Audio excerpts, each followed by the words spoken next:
Capítulo 207. Reencontro. Fei não sabia da enorme reação entre os mercenários no pub. Depois de sair do pub, os três passearem pela rua desde que ainda era cedo e tanto Angela quanto Enuma queriam conhecer lugares diferentes. Era meio-dia e não havia tantas pessoas na rua naquele momento. O sol do outono não estava quente. De fato, o tempo estava frio e confortável. Eles foram a muitas lojas e viram muitas coisas interessantes. Logo, eles esqueceram o que aconteceu no pub e o humor se iluminou novamente. Portão das Águas Termais foi nomeado como o centro de pivô econômico e político do norte do Império Zenith, e tinha todas as áreas funcionais que uma cidade poderia esperar. Fei escolheu algumas áreas que o interessavam, e os três foram para lá. O primeiro lugar que eles foram foi uma casa de leilões de nível médio que estava hospedando um leilão no momento. Fei prestou muita atenção ao processo, mas nenhum dos itens do leilão o interessou. Depois de passar algum tempo lá, eles foram embora. Depois do leilão, Fei pediu orientação para a Casa do Dinheiro no Portão das Águas Termais. A Casa do Dinheiro era como o banco na terra. Todos eram apoiados pela família real ou famílias nobres. Essas instalações foram responsáveis pela criação de liquidez nas moedas de ouro feitas pelo Império e também foram responsáveis pela conversão de pedras mágicas e itens raros. Uma vez que estas instalações foram muito importantes para a economia do continente Azeroth, os itens mágicos e seus efeitos foram demonstrados aqui. A conectividade dessas casas do dinheiro era tão grande que se você tivesse propriedades ou status suficientes, você poderia se tornar um VIP instantaneamente. Um cartão mágico de cristal lhe garantiria a habilidade de tirar dinheiro de qualquer casa de dinheiro no Império. Então o problema de trazer uma grande quantidade de dinheiro com você seria evitado. No entanto, para a Fei, o benefício oferecido por essas casas de dinheiro era quase inexistente, já que ele tinha o enorme espaço de armazenamento do mundo Diablo. No entanto, uma vez que ser um VIP e ter um cartão mágico de cristal da maior cadeia da Casa do Dinheiro no Império significava status e poderia ser usado para se exibir, Fei tirou 10 pedras mágicas de fogo de alta qualidade, que eram na verdade rubis ordinários, que foram trocadas por 100.000 moedas de ouro para depositar na conta sem hesitação. Ele instantaneamente recebeu um cartão mágico de cristal roxo.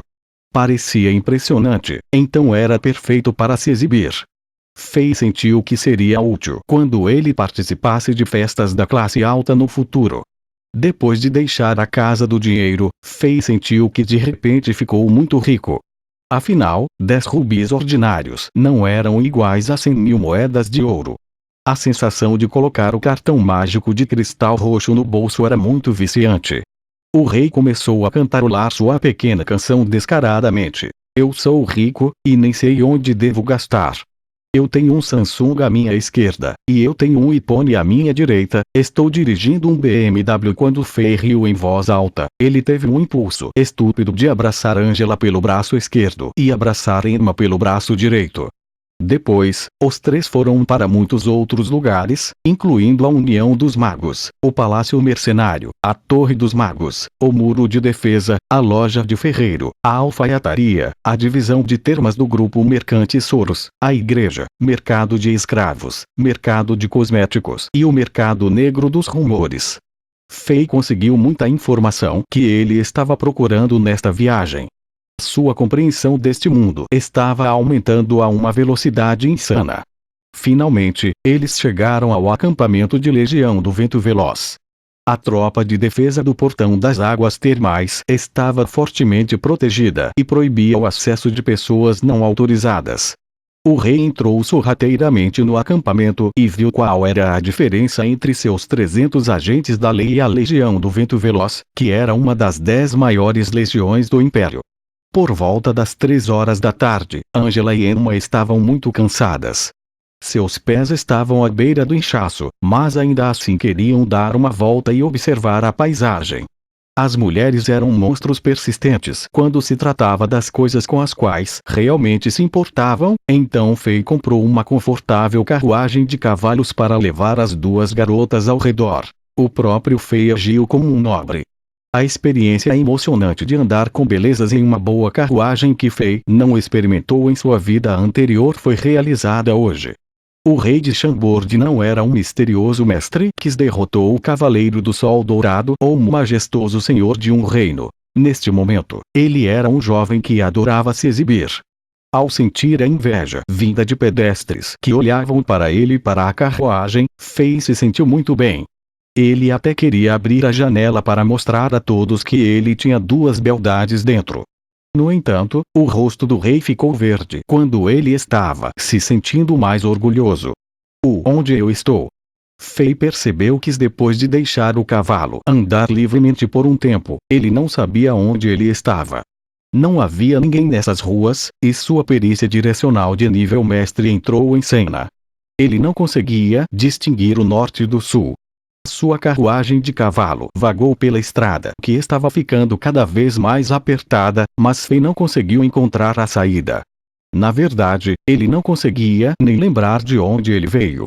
Após cerca de 10 minutos, a carruagem do cavalo entrou em uma área que estava suja e quieta. Na área do labirinto, o ar estava cheio do cheiro fedido. Era como um mundo diferente comparado ao estilo de vida luxuoso das outras áreas. Não havia quase ninguém andando nas ruas e não havia lojas. Havia apenas casas pequenas e curtas feitas de madeira e grama seca. As únicas pessoas que Fei via eram finas, sujas e com roupas rasgadas. A água negra fedorenta flutuava no chão e o lixo apodrecido estava entulhado nas laterais das ruas. Fei até viu alguns cadáveres humanos nas pilhas de lixo. Cães e gatos selvagens, sujos e ferozes, correram nas pilhas de lixo em grupos e tentaram cavar a comida. De sua pele suja e corpos finos, Fei podia dizer que suas vidas eram horríveis também. Este deve ser o gueto do Portão das Águas Termais, Fei pensou. Fei não tentou sair logo depois de ver tudo. Ele sentiu a familiar sensação escura que saiu do jovem de pele escura no pub Ligaivi. Depois de pensar um pouco, ele seguiu a carruagem naquela direção. No caminho, ele viu algumas mulheres que eram magras e tinham uma expressão maçante andando para o lado da rua quando ouviram algum ruído. Estava muito frio no final do outono, mas eles estavam usando roupas muito pequenas. Seus corpos magros foram expostos quando eles tremeram de frio. Seus olhos brilhavam e acenavam quando viram pessoas passando. Elas eram prostitutas. O comércio com essas prostitutas era muito simples. Fei viu alguns mercenários ásperos e violentos escolherem algumas mulheres que não eram tão magras entre todas as mulheres enquanto empurravam os outros para longe e começavam a fazê-lo na rua mesmo, apenas abaixando as calças. O pagamento que essas mulheres recebiam era apenas um pedaço de pão preto e seco. Uma das mulheres talvez estivesse faminta demais. Ela jogou o pão em sua boca, apesar do fato de que o mercenário ainda estava em cima dela. Fei suspirou. Ele não podia fazer muito como indivíduo nessa situação. Claro, essa área não era estranha a crimes. Depois de alguns minutos de procedimento, um grito e uma mendicância soaram ao lado da rua, e Fei chegou a tempo de testemunhar o assassinato.